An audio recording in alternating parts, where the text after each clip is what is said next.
So we've had LA fires and it's been quite a big thing. And we in San Diego, yet in some way, I felt like this affected me. It was almost like something personal. And it's something maybe collective. I've got Josh and Tom with me, and we're going to have a conversation about maybe just not about the LA fires and how they impact us, or maybe the spiritual implication really about it. But really, I think this is more a conversation about being real right now, right here. So let's take it where it goes. And the best thing is that, what do you think? I'd like you to weigh in as well and tell us what you think, and whether you agree with us or not. Let's have another conversation. So, hey, Josh. Hey, Carina, Tom. it is good to be with you. Hey, Tom. Hey, buddies. We're all in this together. Yes, so good to have you here. So we spoke a bit about, Tom had a interesting conversation or rant before before our recording. So I'm going to go back to you, Tom, because I can, right? Tell me about how you're really feeling about everything, about life right now.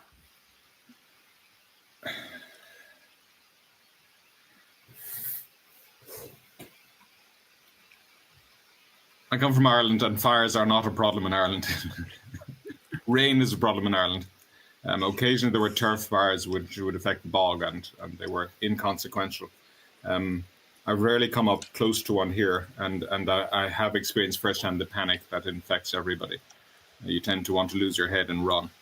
And I remember a great fireman being interviewed on Irish TV years ago, Red Adair, somebody huge. He said the only time when it's justified for a human being to panic is when you're in a house on fire. Then panic is a really good idea. Get out as fast as possible. I guess he was right, but maybe even then you need to keep a little bit of, is there something I should grab? Where is everybody? Is everyone else safe? So I'm not sure if panic is ever justified at all. I think it's always too late or too early to panic. For whatever reason, I don't seem to have as much connection to the LA fires as either of you. It may be because I'm a much less compassionate person, I suspect. They haven't really touched me and pinched as they seem to have both of you.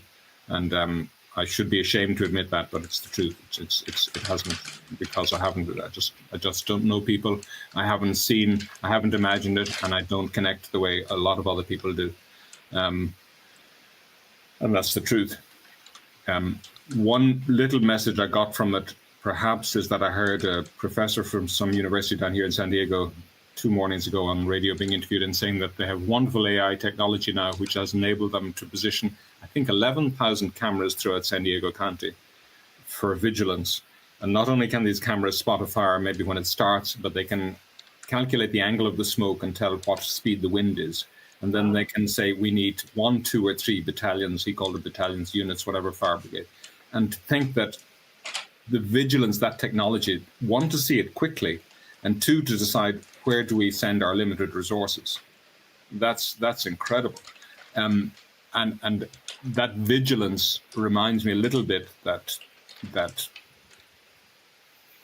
Zen and what Jesus called the kingdom of heaven, which I think is the same thing, is that kind of state of alert vigilance, not panic, but alert, relaxed, ever vigilant, ever expectant, ever on the qui-vive as long as you're awake.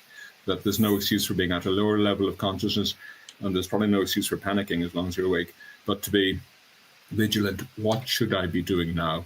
What exactly is all going on, and how can I best spend my time? So I've said a lot. That's what I've got from it so far. Thank you, Tom. Thank you for your truth. Thank you for that. Josh, what about you? I know we spoke a bit about how it actually felt like it was personal. Why was it personal to you?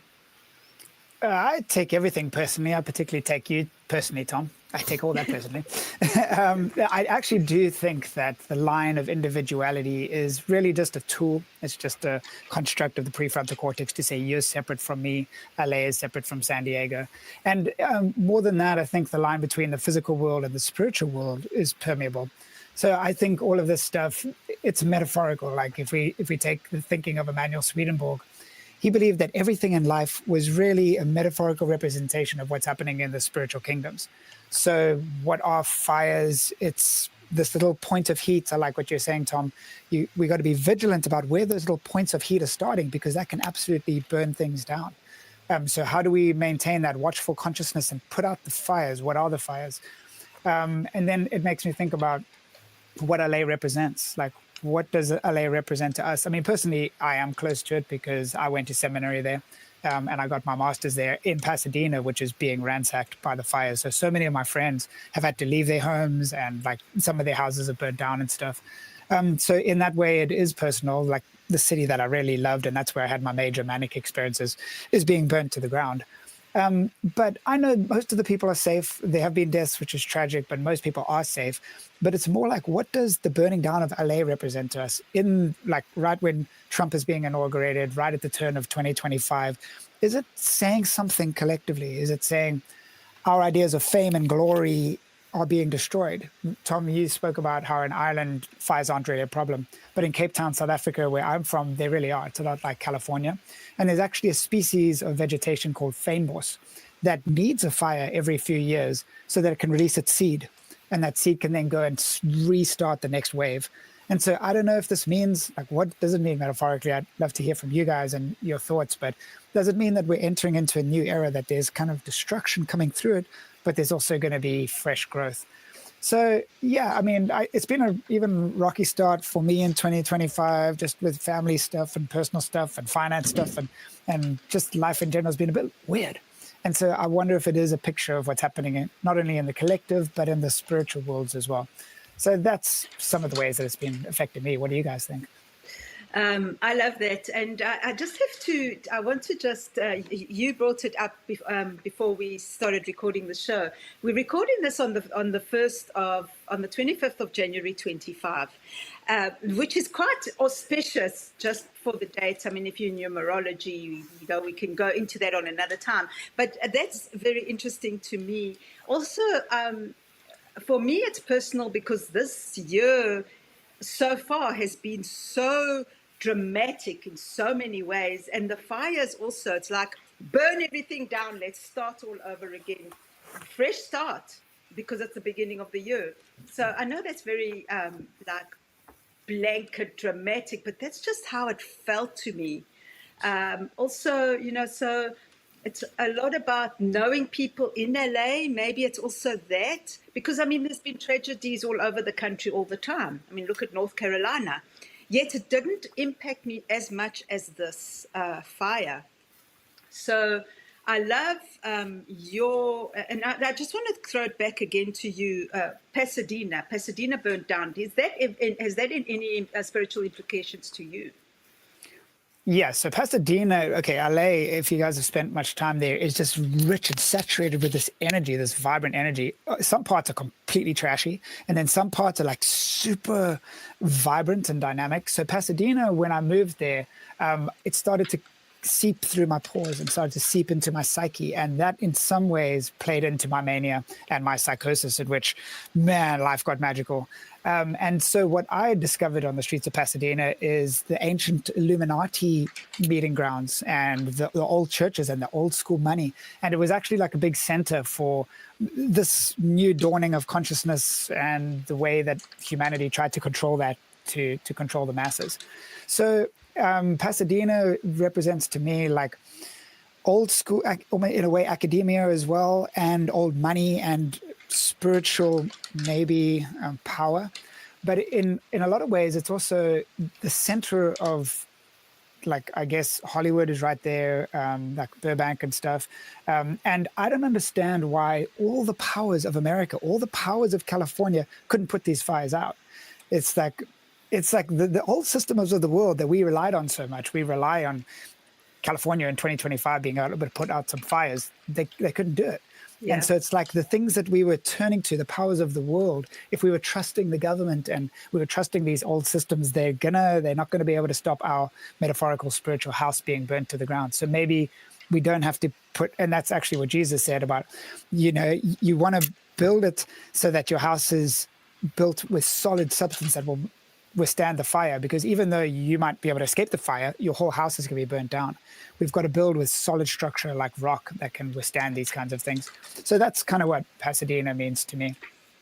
I like that, Tom. I just want to add this, and then I'd like your comments on that. The interesting thing is, for me, is like there's this rise of consciousness within us, and people are realizing that everything, the life, or our life and love, and everything's within us, right? I'm going to throw that to you. I know you'll have your. I just want to speak to Tom. So hold that thought, Josh. I know. I can see your mind. I can see your mind working. And I think more and more people are realizing that we are all part of the bigger collective. We are all part of God, and it's been like we've been lied to all this time. So maybe that's also what it's all about. What are your thoughts, Tom? Even though I say it over and over and over and over again to myself that there is nothing that is not God, and that my every single thought and feeling and every tiniest micro event, every photon movement, everything is one thing. Jung's unus mundus. It's not separate. It's all one thing. There are thousands or tens of thousands or hundreds of thousands or millions of years of evolution saying, no, you're separate. And so there's this constant pull inside me. So I got a text from Ireland yesterday from a lady, snowstorms in Ireland, and a lady said, the lights are back on, thanks be to God. Well, who sent the storm? Same God, My mum used to joke in hospitals. My mother was a very religious lady, but she used to joke in hospitals. The nuns would pray for a patient. When the patient lived, thanks be to God, the prayers were answered.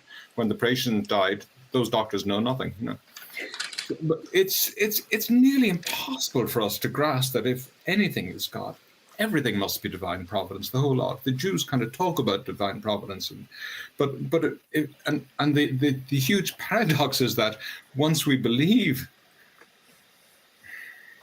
I said in a previous podcast with you, Carina, I'm sure people took it very wrongly. You couldn't do wrong if you tried, I said, but that could sound evil and permissive and. But to the extent that I think I can't do wrong,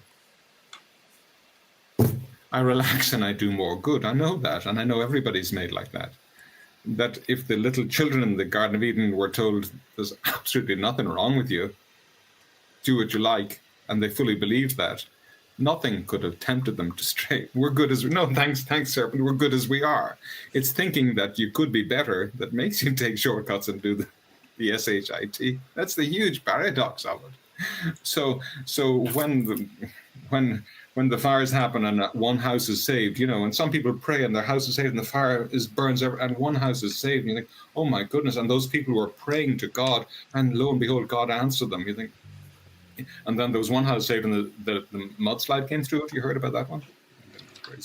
But it's so incredibly difficult to believe that it's all providence, and that when we grasp that and go with it, then we really become kind of the hands and the ears of God. In this space, I can feel the overwhelming goodwill of both of you guys. It's almost shivering with. Eckhart Tolle said that if you go into Jerusalem any good day, even before the gas thing, if you go into Jerusalem to try and hold the competing narratives, just try it, you'll be overwhelmed by the energy. And the extraordinary thing is that in this day and age, when I think we can move prosthesis through our thoughts, I think, that science still hasn't quite grasped that our thoughts have energy.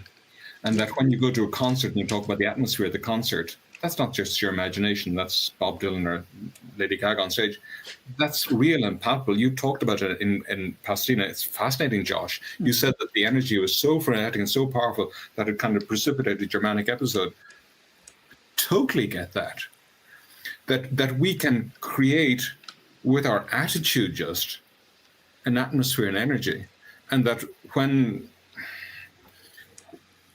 supposedly Jesus calmed the storm, I believe he physically did, as well as that when we meet anybody in the street in these days, when everybody seems to be a Twitter and off kilter, the most calm people that I go to them and I say, did I offend you? What happened? And they're like different people. There seems to be tremendous energy in the air that when we realize, no, it's all God, it's all God, it's all God, it's all God, that we can calm our own storm and we can help them to calm, and together we can calm storms. And if it's with one person or two or three other people, or just with, it doesn't matter whether it's with cosmoses, it all counts. I'll finish now, but a thought I mentioned once before, Josh, that you took from me, Josh, was this thought that if, say, I died and went to Christian or Catholic or holy heaven, whatever kind of heaven tomorrow, and I'm sat beside God enjoying my reward, and whatever that could be like, and I suddenly said, hey, God, are those fires still burning in LA? And he said, oh yeah, they're burning away, Tom. And he said, wow. Is there anything I could do about them, God? And God said, well, actually, yeah, you could. I said, what would that be? Well, we could parachute you into... No, we could parachute somewhere safe, Tom, like San Diego, well away from them, where you're not brave enough to go to LA, Tom. You don't have the courage of a fireman to drive one of those bulldozers. We could send you down to San Diego, where you're safe from them, though. And you could just do your thing there. And say, okay. That I think that is actually how the world works.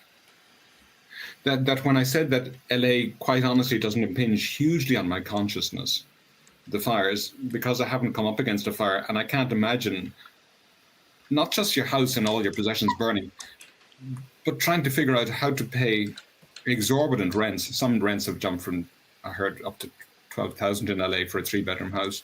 One that was 12,000 gone to 28,000. The law can't catch all these people. Hotels skyrocketing.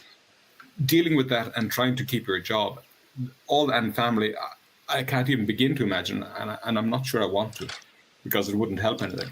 But that thought about you're up there in your own little heaven, and God says, would you like to help? Because it's still going on down there, either in Gaza or LA or anywhere else. And you say, well, if I can help, I guess I have to help, don't I?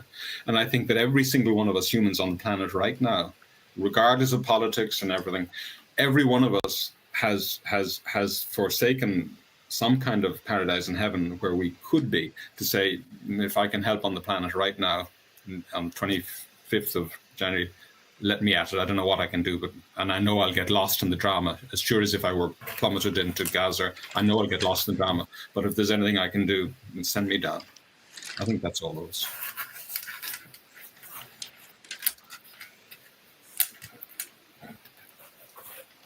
Josh. Yeah, I think it's so interesting to me, because I wonder about like how these things work. Are we supposed to? It's for me like two different modes of operating. It's operating within this 4D reality where there's duality, and there's good and bad, or that house burnt down and that one doesn't. And there's operating in a higher sort of dimensional consciousness, whether it's non-duality or the 5th to 7th dimensions. And how are they both true? So it's like, how do we pray for God to intervene in the saving of the house? And if he doesn't, it's God's will too. And it's like when you were talking about San Diego putting up those 11,000 cameras to vigilantly watch for the fires. Are we supposed to vigilantly watch for the fires? Or should we say, hey, well, if the fire erupts, that's God's will, it's all good. So I think maybe this reality is designed in duality. So we have to learn to master that. We have to learn to discern between what is good and what is not good. And then in the next dimension, which is here as well, but then we can, it's almost like building on a foundation. Once we got the foundation of discerning between good and bad, then naturally this non-dualistic understanding evolves out of that. And I think you were fusing both of those two understandings there, Tom, and I think it's really fascinating, because I think that in a lot of ways that is even the juxtaposition between traditional Christianity and some of the, say, non-dual Advaita Vedanta Hinduism, or some of the Buddhist kind of acceptance. Is there an evil? Is there evil in the world? Or is there not? Or is the evil part of God? It's really interesting. Like, are we all a dream of God? So then anything evil that happens is God. It's just kind of like persona. All the fires in LA, God did that, and then God sent the water, and God did all. So I love this kind of stuff, because I think it really taps into the human condition. What does the fire represent? And the fact that we see that as an atrocity or whatever, should we not be? Should we be a little bit more chill in the moment? So those are my initial thoughts, which I think is Like you always bring these kinds of things to my mind, Tom, which is what makes me so grateful for our chats, dude. But what do you think, Carina? For me, yes, I love this. I love this. Yes, it's like devastation, and I can't understand the fire, but I can understand losing everything because I've been there. Okay, but I think we have. But yet, for me, it's about changing perceptions and looking at it from, and I know I'm a Pollyanna, okay, Tom, you know that, we all know that, right? Looking at it from what I can learn from it and move on and try and make the best out of it. And I know that sounds so, as I speak it sounds so trivial almost, but just like in the moment with those fires, it was horrible because you're thinking like there's life, that people are dying, animals are dying. It's horrible. But yet, if you think about it from a spiritual perspective, where we all connected and we all connected, right? We're all part of God. Isn't that how we are? Then somehow it doesn't make it right, but somehow it just is. And I don't want to say is what it is, because that's not right either. And I know I'm talking in circular right now. But somehow you can look at it and say, okay, my house burned down. What am I going to do about it now? And maybe it is about burning everything down and starting again, or it's about community, because everybody came together. People from San Diego, I know people from San Diego went to help in LA. So it's like a connection point. So maybe isn't that what we thriving for right now at this time and place? And maybe there is no evil. Maybe it's just God being God and people being people. But on the other hand, people being God. Am I even making sense? I feel like I'm ranting. Yeah, no, that does make sense. Like within psychology, a lot of people talk about toxic positivity, and like I'm wary of not coming across too positive, but that's how I see it. I see it like you do, and like people don't want to hear it. Or like there's this Facebook meme of don't tell me that anything good can come from my trauma. That just dismisses the horrifying nature of the trauma. And my whole message is post-traumatic growth. So it's like, Yes, actually, yes, I don't know what to yes. say. It's like, I Yes. really do validate that it's tragic, but I take your stance. And I don't know if this is just a defense mechanism that we take. I tend to think not. I tend to, like, if I look at the big sweeps of history and the kinds of things that happen, it does seem like we're moving towards this more and more utopia. If I look at like how the world was destroyed by famine in the time of Joseph, it was Joseph being thrown in the pit that allowed him to save the world from famine.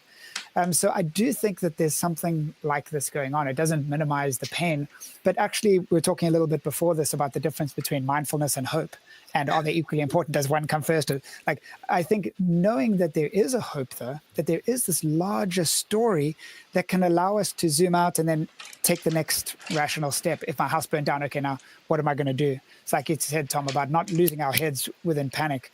It's like, when everything seems bad, if we know that there's this larger intelligence undergirding it all, I do think that that can keep us moving, and then we can have mindfulness as well and stay in the moment. But maybe those two things go hand in hand, because if we're mindful about the present moment, but our undergirding belief is that reality sucks, then I don't want to be mindful in the present moment. So maybe we need those together, that I'm mindful because I know that there's a benevolent presence, there's God underneath all of this kind of stuff. So yeah, that's an interesting one about that toxic positivity and stuff. But I align with you, Carina. Yes, yes.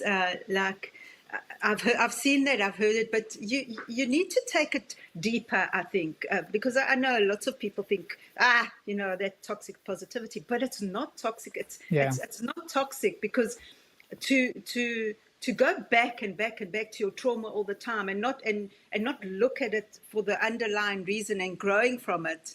What's the point then? My opinion. This is my opinion, right? Because otherwise we just stay in that trigger mode all the time, and we never grow, and we keep getting triggered and triggered and triggered, and it's like that. It's like Groundhog Day in some way, right? So if I can trigger someone to make them look at it and say, wow, I was triggered, but instead of standing up and screaming at me, or we were talking. Someone was telling me about negative negative media or whatever before the show. But if I can look at it, if someone can look at it, instead of screaming, saying, hey, you're triggering me, instead of stepping back and saying, why are you triggering me? What is the meaning? How can I grow from this experience? And how can I get to the point where it doesn't trigger me anymore? Then it's like, oh, this is growth for me, right? And because it doesn't matter. And maybe we bring in all these people into our lives to trigger us so that we can grow and then get to a point where, hey, that person said that and that to me, or they behaved like that to me. And it's like, wow, it didn't affect me. It didn't hurt me. I didn't feel like I was punched in the stomach or I was afraid or whatever it was. I think that's growth. And I know I've taken it off a bit, but we're going back to the LA fires. Maybe that's the way to look at it. What do you think, Tom? Yeah, what do you think, Tom? Thanks, Josh. You asked about evil. Tole is my certainly not guru. Tole says he doesn't say be your own guru, but he says look inside. He says there's nothing that I have access to that everyone doesn't have access to. I like that about. But he says Rumi is the mystic is. Remember what Rumi said? Past and future veil God from my sight, burn them both up. Something like that, I think. Yeah. What evil? Tole says about evil, it has a relative existence, not an absolute existence. The beginning of A Course in Miracles, which inspired some of Tole and Marion Williamson, it says before, it's the famous thing. It says, nothing real can be threatened, nothing unreal exists. Herein lies the peace of God. Time. Panic needs time. Problems need time. The mind needs time, and the evil needs time. If we take time out of the equation, all problems disappear instantly. Theoretically, that's not even positive. Even growth needs time. I'll be better. I'll be bigger. I'll be good enough tomorrow. But I'm not a Christian, as I've often said. But I love what Jesus hints. He says, "Deny yourself." That's the mind. Get out of time. He says, "Be like the vine attached to the branch, not the cut off branch, dying and withering, which requires time, but be part of the vine." And he says, "Build your house on a rock," which is be attached to the solid earth, if you like. And he says, the most important one of all, maybe, slip of mind, no, it'll come back. It was God that made it slip your mind. Yeah, absolutely, I'm okay, God. Hey. I'm okay. Humiliate me anytime you like, God. It'll come back to me when it's important, and it will come back. But he's always saying, I think what he's saying always is now. Now. The pearl of great price, sell all you have. That evil requires time. Somewhere he says in the old book, it says, an eye for an eye, but I say, turn the other cheek. If a man wants your coat, give him also your shirt or whatever, turn the other cheek. That transformation is, he's taken that from my mind too. It's okay, God. Keep messing with me. Dementia is a gift, right? The idea, I think, is that all problems need time, and that evil, yes, in that passage he says, resist not the evil man. But it's even more powerful, I think, resist not evil, because actually what is resistance except fear? Saying things shouldn't be the way they are. Well, if everything is God, and if everything is the way it is, not only is it fruitless and pointless to say they shouldn't be like this, but it's actually blocks us from doing our most powerful deeds to make things better. Jung says nothing can be corrected until it's accepted, fully accepted. That when we're in the panic mode and saying it shouldn't be like this, we're not going to think wisely and lovingly. So evil, as it is in this world of duality, requires time. And it's very easy to say time is an illusion, but to live that way in understanding that it's an illusion, to actually take time out and to be like that house built on the rock, and to be like the seed that fell on the fruitful ground, and to deny ourselves and to remain attached to the vine, all those things is to keep one element of the immortal eternal and not to get lost in time. And say, you know what, I'll panic maybe later, but right now I'm not going to panic because it's not going to do any good. So the question of evil, I think that really is it, the exquisite paradox of it is that resisting evil, fearing fear, is more fear. It's actually evil to resist anything that Scott already sent us. It's like, you sent all these horrible things into my life. Thank you, God. You can fake it till you make it, but guess what? In the moment of even trying to accept it, that little bit of acceptance is enough to grow more acceptance. That I'll finish up now, but there's a racehorse in Ireland called Attitude Adjuster. I've been thinking of that in preparation for this talk all week, Carina. Attitude Adjuster, and I'm just thinking, attitude is everything. Well, it's not. It's the thing in you that says, right now I have a really lousy attitude. I'm not thinking positive and whatever. Do I want to change it even? And sometimes you say, nah, I don't. You're so lost in it that it's such momentum you don't even want to be in better humor. Good humor, love, who needs that? I just want to fight right now. But sometimes there's enough of you, of awareness, of presence, of consciousness, of attachment to the vine, of being on the house built on the rock, of there's enough divine presence to say, yeah, I do want and I do need to adjust my attitude. And that always begins with accepting the attitude right there as it is right now. That totally puts it beautifully. I'll finish it. Jolie says, try and accept each moment as though you've chosen it. He says, when you find you can't do that, try and accept your non-acceptance. That little bit of, oh, here I am panicking again, that little bit of awareness is precious. And that is the thing that can actually help you to change your attitude and change how many worlds, I guess. Yes, I love that. It's all about changing. It's all about being aware, right, of what you're thinking at the moment. And again, that sounds so simple. But if I think about myself like, it's another day, like, what am I going to do today, or whatever it is, sometimes you wake up like that. Then you think, but I know that, and again, I can accept it or I can change it, and I've got that choice. And that's what makes it so powerful. So I can slouch around and feel sorry for myself all day, but I know that that's what I've chosen to do. Or I can get up, take a walk, and smile at everybody and think, well, life is awesome. And so what if people think I'm crazy? That's also my choice.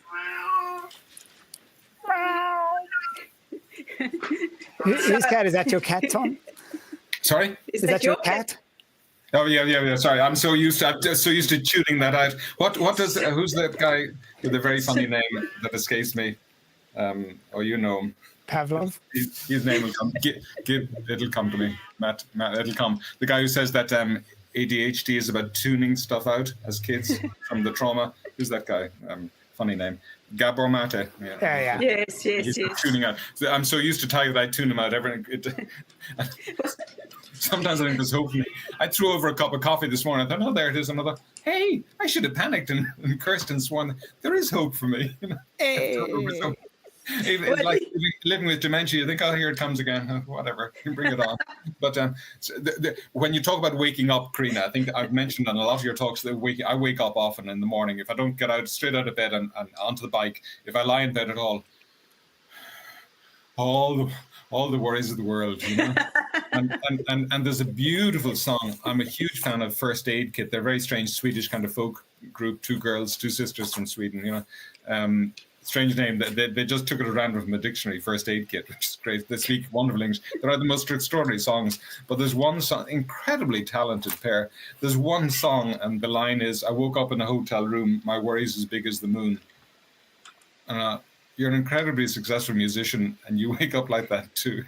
I'm sure Taylor Swift probably does. Doesn't everyone? But when you wake up like that, and often I would in the past have said, well, I had a bad day yesterday and I didn't sleep too well and I ate some junk or whatever. But now I wake up sometimes and realize, oh no, this is my inheritance. This is lousy, filthy, stinking, rotten humor. It's this melancholy and worry that's coming. That's my inheritance. Yeah, but I still need to process it, But no, you don't need to process it. This is from your dad's darkness, and some from your mom too. And you know what? It's not yours, but what you do with it is kind of, But everyone has that stuff.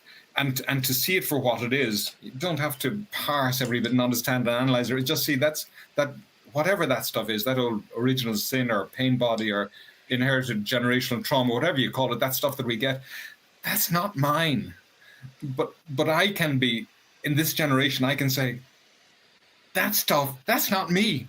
And I can work on it. And when I work on that stuff, it's the cosmic, universal, human pain body stuff I'm working on. That's big work. But when you say the buck stops here, and it's not just working through my old SHIT, it's everyone's. You realize this is heavy work, it's big work, but it's important work. And I love that Jesus supposedly said, anyone who believes in me, the works I'm doing, such thing they will do in greater too. How could we possibly do greater than him, Well, if he thought we could, maybe we're his equal, maybe we can. And that's one of the things. If he came, he said, not to bring peace and love, but fire and the sword, maybe we can, through discerning what he was really about, trying to say the kingdom is within you, if we can understand that, then we can bring peace and joy and love. And when we wake up in that horrible state of every care in the world, every reason to feel black and pessimistic and not to want to get out of bed, and saying, heck, and just whatever you have to say, come Holy Spirit, or AFUCKIT, whatever you have to say, just to get going and realize that work is for all of mankind you're doing. You're not just your own navel gaze, it's not just your own silly personal stuff. It's the human condition, and you're working on it. And the more work you do, the more you help the whole world, not just yourself. Beautiful, man. Yeah, so like in the Hebrew mystical path, in Kabbalah, they believe that the soul of Adam has been split up into 600,000 parts. We're all still the soul of Adam. And so when we're working on ourselves, we are working on that collective, that one soul of which we're a part. So like I love what you say about finding that little distance between what we've inherited and who we are. So that's duality, right? So we need self and other dichotomy there. Maybe that's why it also ties into what you said about time, which I thought was really profound. That maybe what happened with the fruit in the Garden of Eden is we awakened to linear time. Maybe it was a part of our prefrontal cortex that awakened to linear time. And with all that comes the problems of linear time, including our ancestry and duality. We fell into like a 4D reality dimension where there's self and other. And so when dealing with original sin, what that is that sort of pain body that we inherited from our fathers, me too, and from our parents, and ultimately tracing back to the original pain body of Adam's. And so when we need this duality to be able to differentiate, that's not me. But, like if it was all just God, then we couldn't actually be able to transmute that. And so that's why this current state of affairs allows us to transmute that so we don't transmit it to the next generation. That is, again, the duality between now, do we resist evil? Because, yeah, you said about Jesus saying, don't resist evil, and that's true. And he says, turn the other cheek. And yet in the Bible, it also says, resist the devil and he'll flee from you. Now, is that a contradiction? It sure seems like one. But what I've found is that when things seem to be contradictions in the Bible, that's exactly a lesson. When we rub those things up against each other, that's where the insight emerges. Sort of like you were saying, Carina, is like when we're confronted with someone that we don't like, that maybe is about us. And it's in sitting with that and processing that this larger insight emerges. So are we supposed to resist evil and try to, put on all the armor of God? Yes. And are we supposed to know that there's a larger function and kind of turn the other cheek and go with it? Probably yes. And so those things seem to be contradictory, but maybe they're not.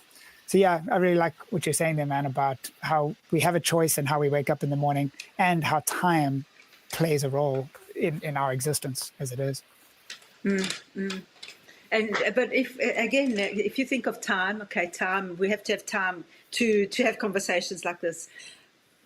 But yet on some level, there's no time, right? Like you were saying, like right here, this is where we are. And this is the best moment we've got right now, having this conversation. So then again, you have this constant going in and out from one dimension to the other, and it's this constant flow. And it can be a flow, or sometimes it's like, oh, come on, I don't want to do this again. What's up with that? And then you can realize again, like Tom, you were saying about being aware of it. Oh, okay, I'm feeling like that. What am I going to do about it? Or am I going to just accept it or resist it? Or turn around and go and watch Netflix or play a game on my phone? And I've got that choice. As you were talking, it's quite interesting. I work with the homeless population a lot, and there's this one man that's been on the streets for like 45 years. It's insane. And speaking to him, he's an intelligent man, and he was saying to me, well, I'm doing this so that you don't have to do this. I'm doing this so that I can live a better life in my next life. And I'm doing this because I chose to do this. And it's interesting because I look at him from my perception, okay? I look at him, and he's an older man. I mean, he must be in his 70s, right? He's been on the streets for all this time. But I look at him and I see his eyes are bright. You can see he's intelligent. And I think to myself, but you've got a choice. You've got a choice. You can get out of this if you want to. Yet he believes that he doesn't, and he believes that he's doing a holy mission to be on the streets so that he can help humanity in his way. So we all have our own missions, and it all depends how we see them, right? How we perceive them. And it's me coming out. I mean, it's not a judgment. It's just like, wow, I can help you, I can help you, I can help you. But I have to step back and say, I don't have a right to even interfere in this journey unless you come to me and say, you know what, I've changed my mind, or this isn't for me anymore, or whatever it is. So that's also about learning and mirroring again, isn't it, on some level? And again, the different perceptions, how we see, that makes this life so beautiful. We all three of us have our different ideas, and yet we all come together and have the same ideas. Wisdom right there. That was beautiful what that homeless man was saying. So like we're trying to help him, but actually he maybe is helping us if he's right. And so that also ties into like how Jesus can die for all of us. How can he take on the sin of the world? Because in what one person did, he opened up that healing for all of us. Very interesting. I really do. That's, my whole mission is that I believe that the least of these, or the neurodiverse and the homeless populations and the people with dementia, are actually these gifted ones that the light can shine even brighter through. You mentioned Rumi. The wound is where the light gets in. When we're transparent, or we're open, or our hearts are even open, that's where the light can shine through all of us. And I think all of us have been through some wounding experiences. And I think that's also what has allowed this little light to dawn within us. And when we come together like this, there's something that emerges that's larger than the sum of our parts. Yes. And as we enter this space, this sacred space, right, the three of us right now, we enter and then we leave like so much richer for the conversations. That's why I love this platform, this platform so much, because we have the opportunity to have these conversations. Love the internet, because you guys are watching as well, and like you're in this conversation beyond time, since it doesn't exist, right? Yeah, it's very interesting. When we die, I think we'll see how it all interconnects, and we'll see how the little fingerprints that we leave on people's lives end up staying, maybe for eternity. Yes. And that, again, now I'm going to just take it a step back, and it might not relate, but it's just coming into my head now. It's always about, sometimes it's just become a thing like, I have only 5 views on this show, or I have 4,000 views on another one. And if you take a step back, you realize that doesn't really matter, because what matters is that those 5 people actually learn from it or were impacted by it. And someone was saying somewhere, like we've become so, like, we've lost this thing, because before you'd sit, if you'd go and have a conversation or do a speech or do a talk, for example, and you'd have 5 people, it was like, whoa, or you'd have 100 people and you'd say, like, whoa, that's great. And here we've got like thousands of people following us, and it's not enough. So also that our perceptions have changed with everything, you know, like, and I don't know how that even relates to anything, but I just had to bring it up. It does. It's duality. It's the comparison game. So in the past, if we lived in a small town, if we had like 5 people gathered around us, it's like, we've got an audience, or 100, it's like, dude, we're blowing up. But now we have our, however many followers we have, and we look to the ones who have millions or hundreds of millions of followers, and we feel less than. But if it was more like the homeless person you were describing, that there's a different causality going on here. There's some sort of a thing that the wisdom of the world can't tap. It'll only understand it when its spiritual eyes have been opened, or after death, after time ends. We'll understand there's a whole different power, and actually what seems to be so powerful in the world, maybe that video that got 10.5 million views because it's some person hurting themselves or some like silly comedy or whatever, that's nice for the laugh, but actually a video that gets 5 views could impact eternity, could impact these souls for eternity. So what's much in this world could be seen as lesser in the age to come, and what seems to be lesser in this world could be much greater in the age to come. Yes. Yeah, that's also where this high dimensional perspective helps us to put our lives into context. I know that you've talking about that, Tom. You spoke about the gatherings and how the souls are impacted, and even when, like in some of our gatherings, then not all that many people show up. It's the exact people who are meant to be there, and if you take away time, like it's exactly how it's meant to be, and actually the impact is really powerful. And sometimes there's a whole bunch of people who come up, and maybe that isn't as rich of a session. So it's hard for us to judge by human standards. What do you reckon, Tom? I know that I inhabit, just at the moment, I can think of thousands of different universes that I've been in, not just in Ireland and here, just, every day, different universes. And the joke about Alexander the Great meeting some philosopher, and the philosopher explaining that there are an infinitude of parallel universes, and Alexander breaks down crying, I haven't even conquered this one yet, How many will ever be enough? Tole says, rightly, I'm sure, that hermits can change the world. I know you're a fan of Thomas Merton, Josh. Yeah.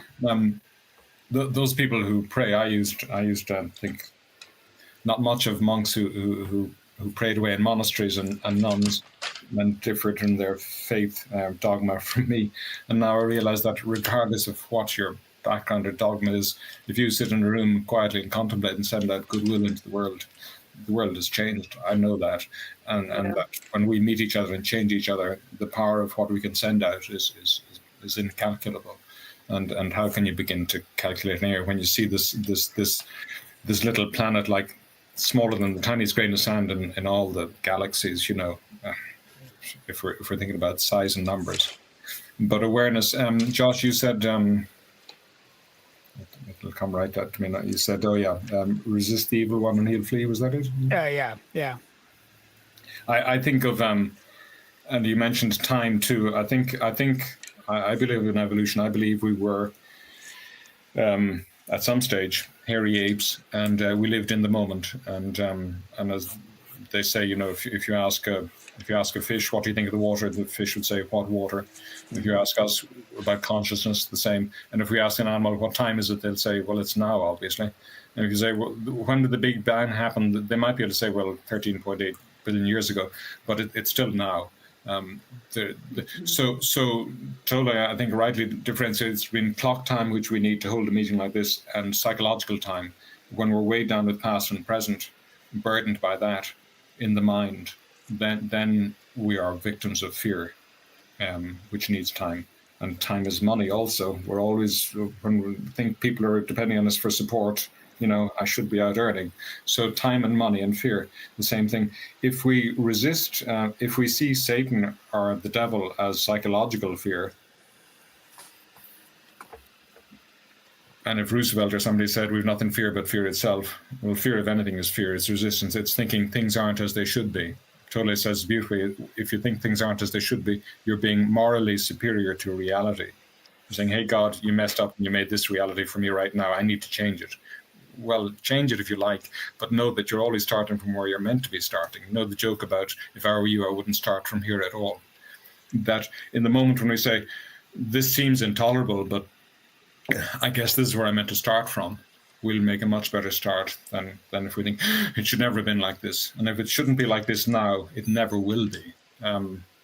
Tully also points out that if you're intent on making billions of dollars to become happy, if you have that mindset that I haven't enough, no matter how many billions of viewers or of dollars you have, if you keep that mindset with you without a transformation, any satisfaction, like when you've eaten or had sex or anything else or a bit of glory, it'll be fleeting. You win the football match, I'll never come down from this again. And in a week's time, you've forgotten you won the football match. It's so fleeting. But if our attitude can be attached to the vine, or like the house built on the rock, or the seed that has fallen on fertile ground, and deny thyself, if we can find the kingdom within us and know that it's always there and that it's timeless, then we really will not resist or fear anything, not the devil, not anything else. And when we are fearing things and resisting and saying things shouldn't be like this, and spreading that negativity, things shouldn't be like this, we're playing the role of the devil. Be afraid, be very afraid. I'm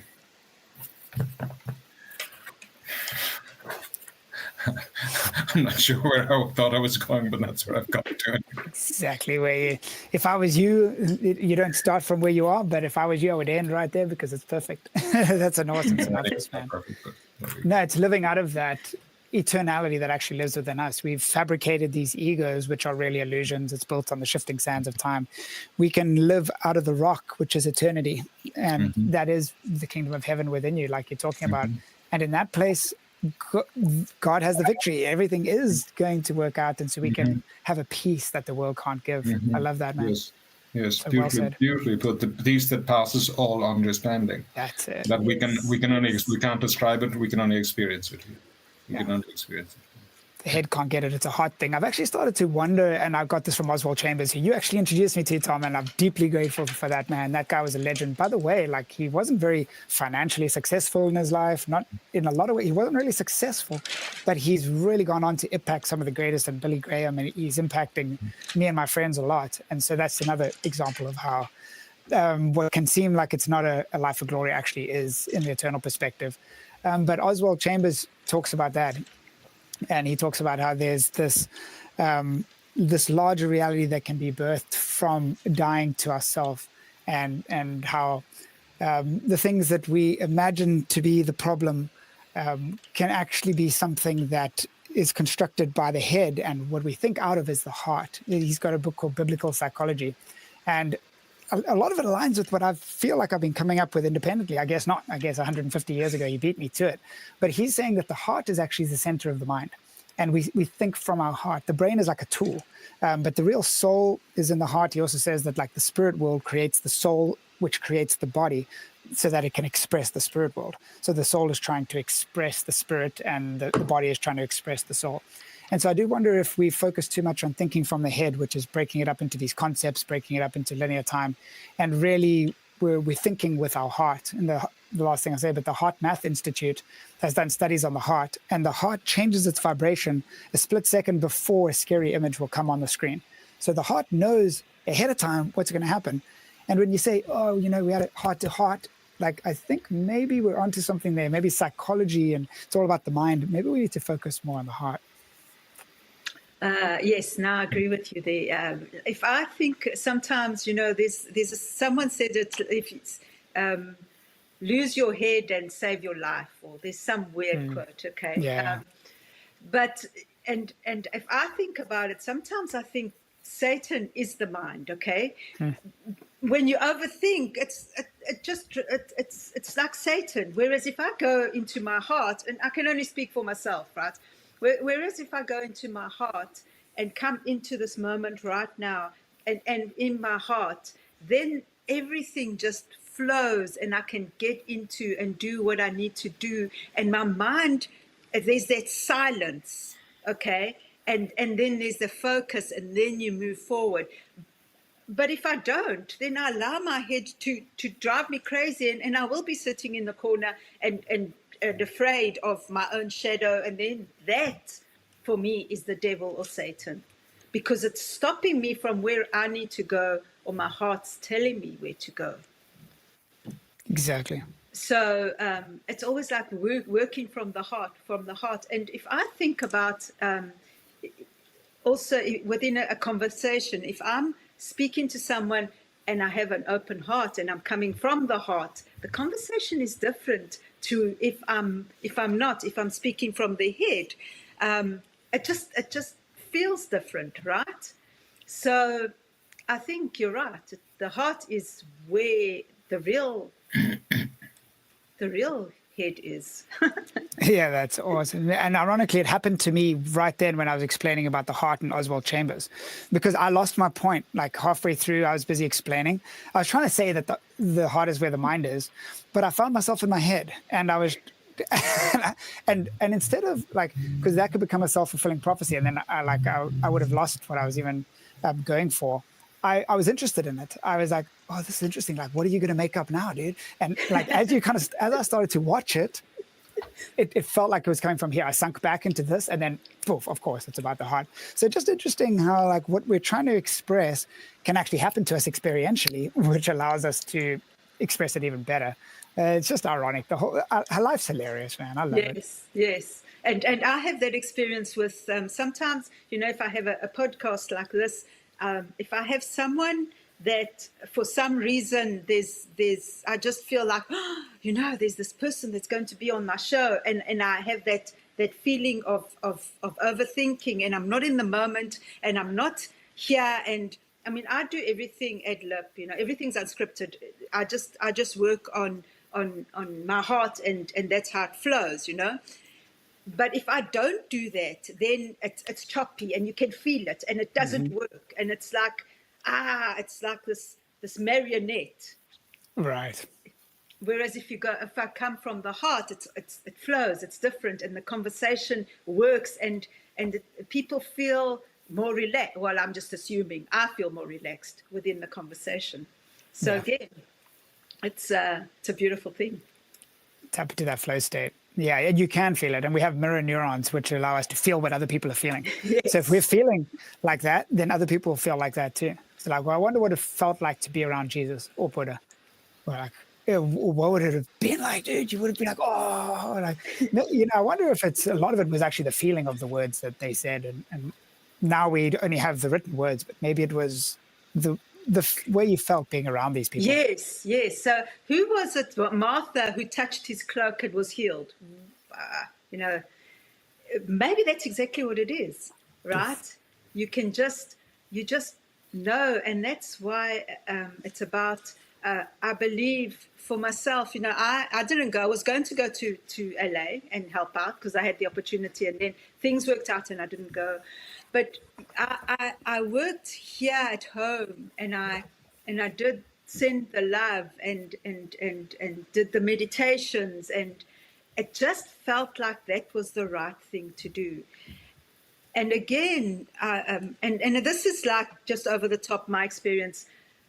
When someone like my mother at home is going through, I mean, she's in South Africa, and she's got pain or whatever. Whereas if I do my meditation and I connect to my heart and I connect to my Jesus within or whatever, and I send her love, she'll text me the next day and say, oh, you know what, my leg is feeling better. Wow. So that's there is that connection that and if we can just open our hearts and connect with everyone on that level and spread that love, we can change the world.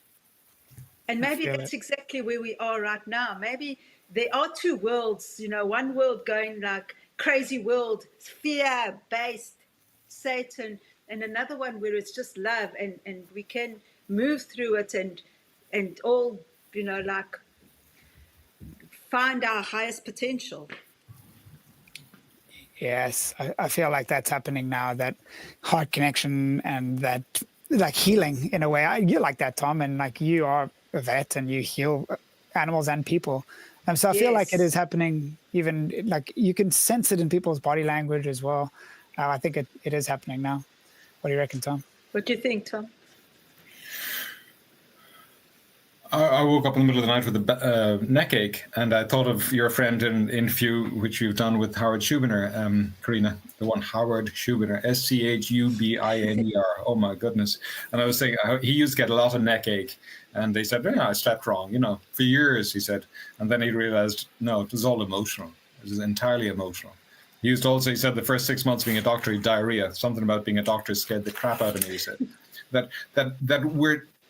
He's such a brilliant man and such a kindly man and such an amazing gift that so many of the diseases and illnesses that we thought were functional, structural, were real, and they are, but they have this huge psychosomatic component that, so I lay in bed thinking, I'm probably just a bit stressed about something. I never get a neck ache. And I just accepted, Tom, accepted for about half an hour. And finally, after about half an hour, I was saying, it's probably not real.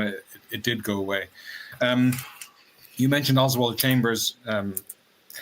There are huge parallels in his life with that wonderful Eric Liddell, the star of Chariots of Fire, remember? Liddell refused to run on the Sabbath when he got to Paris Olympics, and the pressure put on him by the British Olympic team to run on the Sabbath for his country, but he refused. So instead of running the 100 meters, his best event, they threw him into the 400. And when his heart should have burst in the final straight, his hands went up in the air and he won it. The American in the movie sends him this little note: who honors God, God will honor. But in the movie, he says, God made me, but he also made me fast. And I often think, God made me.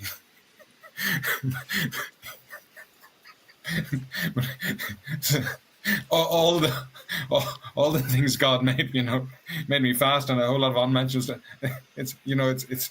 It's exactly, I am the way I'm meant to be. You mentioned that extraordinary homeless gentleman, and I think I've told you before, Carina, there was a lady in Escondido here called the Lady of Grand, and she sat on a bench in the main street here in Grand Avenue in Escondido, and she was maybe 70, and she had these rimless glasses, and she looked incredibly intellectual, and she was meditating, pray away, and she was a Buddha. I assumed she was. She looked lifetimes ahead of me anyway, and I knew she must have some message for me, so I went up to her for the message and engaged her, and she gave me poems, and but the message wasn't coming. And I went back and I plagued her, and I asked once if I used to meet a lot of homeless people outside, and I said, Kathy, could I send you homeless people to chat with you, please? And she said, I have a master's in psychotherapy. She said, I came here to get away from all that, living homeless. Okay. So then finally one night, I think she was sitting up, and I thought she was asleep. I thought she was awake. She was probably asleep. I couldn't see her glass. She may have been praying or meditating or asleep, sitting up, and I didn't realize it was about 10 o'clock at night. And I interrupted her, and I sensed I wasn't particularly welcome, that I probably had awakened her. And then she turned to me, and very casually she said that famous line. She said, you couldn't do wrong if you tried. It was 7 words. And I thought she meant, you're a sweet guy. And I thought, well, that's it. My philosophy is everyone is always doing their best regardless, But it was after I went away, I suddenly realized, oh my goodness, that was the message I was looking for from her. And she didn't say it, if you'd only try, if you try harder. It was, there is a cosmic plan. All the evil and stupid stuff you've done must have been necessary. Otherwise, the plan is, you've rocked the plan, Tom. The sooner you realize that you are who you're meant to be, as surely as Eric Liddell or Oswald Chambers or Jesus or the Buddha or the Dalai Lama. If we needed 8 billion Dalai Lamas, they'd be there. As soon as you realize you're who you are and what you're meant to be right now, you'll realize that in any difficult decision you have to make, if you just say that, I couldn't do wrong if I tried, you're more liable to take the right road, the better road. That if you think I'm not good enough yet, you'll always be inclined to panic and fudge it and take shortcuts. And the supreme art, the paradox of that. But that was the message. It took me a good while to realize that was the message I was looking from her, and I didn't meet her afterwards. I don't know what happened to her, but she gave me, there she was on the street passing on that message to whoever wanted eventually. And I do look at the homeless people in Escondido. I saw them praying in the street. Besides, out in my back this morning, I saw them holding heads of each other, some of these homeless guys, and praying intensely, like driving out evil spirits or something. And I saw a black man recently on the back of his sweatshirt. It said, "Just because you're offended doesn't make you right," And so, sometimes when I speak to these people, the profundities, the profundities that they come out with, and it is, oh my God, they are so far ahead of me, you know. And last thought, on Thanatos TV, where I listened to all these wonderful near-death experiences, a lady mentioned that she saw some of her previous lifetimes, and she realized, oh my goodness, it's not linear. In some of my previous lifetimes, I was a much more advanced, enlightened soul than in this one. I thought, oh, that's interesting. That's really interesting. That's a good excuse to me. That when you take time out of it, you can. And some of these homeless people who seem to have totally messed up their lives, they are so advanced, some of them, you know. But no matter who or what they are, more than anything, I think they want to engage, you know, look, to be looked in the eye and to just communicate it with. That's the most precious thing, isn't it? Mm-hmm. It is, man. Yeah, I'd never thought about that, about like reincarnation doesn't have to be linear. It wouldn't really make sense that it was linear if it's a world outside of time. We don't have to come back in the next lifetime better. Maybe we're transferred back to like 500 BC and you're, you know, better then or whatever. But that's really interesting, man. Yeah, and also about the psychosomatic component and being able to heal your neck, dis-ease. And I listened to Schubiner as well, and I think it's brilliant. I think that there is so much psychosomatic component to this life, and we get the messages that we need, like you got from that lady, when we have the ears to hear them. They're always there if we just have the ears to hear. So bringing it back to the fire, just talking about the psychosomatic components of maybe the fire. Maybe this is also a dis-ease. There's a lot of dis-ease, but maybe it's a product of some sort of a mind. The City of Angels, maybe the City of Angels was getting corrupted. We know, like, about what Hollywood is like or something. That maybe even this physical reality is psychosomatic, and like it is really just a manifestation of soul and spirit. And so what comes out of LA, I actually do think it's going to be better. And that's maybe the Pollyanna or the post-traumatic growth in me, but I've seen it in my own life. I've seen it in countless others. And with a city that's so innovative and creative like LA, I think that vibrancy will renew with some real beautiful metamorphosis in its wings as rise from the ashes. But I'm going to have to cruise to Carlsbad pretty soon because I've got a meeting in this thing called Linear Time. But I'd love to just like maybe hear you guys' final thoughts, or you guys are welcome to continue chatting if I cruise. No, final thoughts, Tom? I've noticed I get fees from several Californian, they don't call themselves gurus, but life coaches, whatever. But I've seen a whole lot of them throwing the doors open and offering free stuff, and not just to first responders, but to all kinds of people. Sometimes disasters concentrate our minds wonderfully and open our hearts. And I do remember hearing that after 9/11, that the streets of New York were filled with quiet, peaceful, gentle people who weren't honking their horns at each other anymore, but that several months later they began to honk the horns again and wave flags and so on.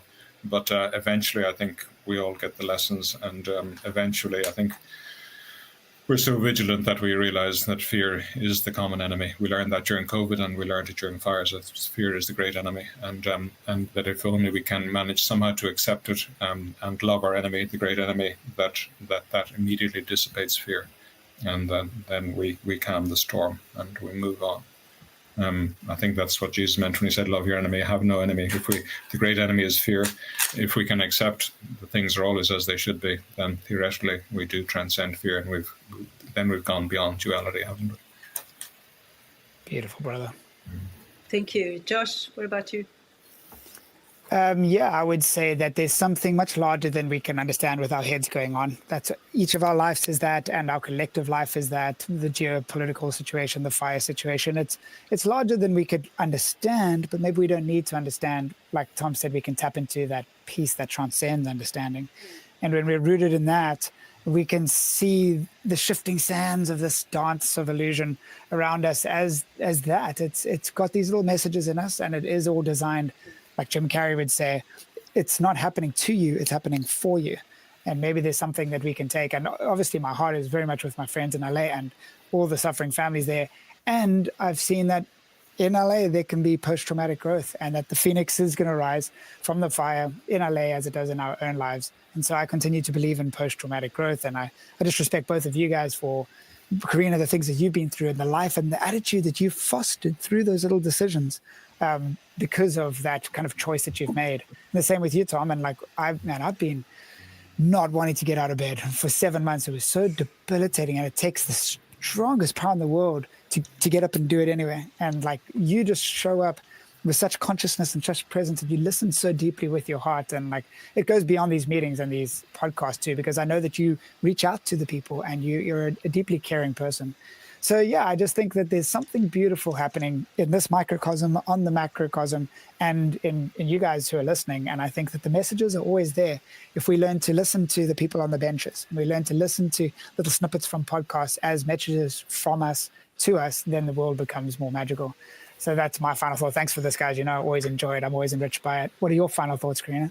Thank you, Josh. Thank you, Tom. Yes, that's what I believe. I think once we open our minds and hear the messages, they are always there. And sometimes we're so busy looking at our fears or looking at something in the past that we thought we could change and we don't want to change and all that nonsense, that those messages just pass us.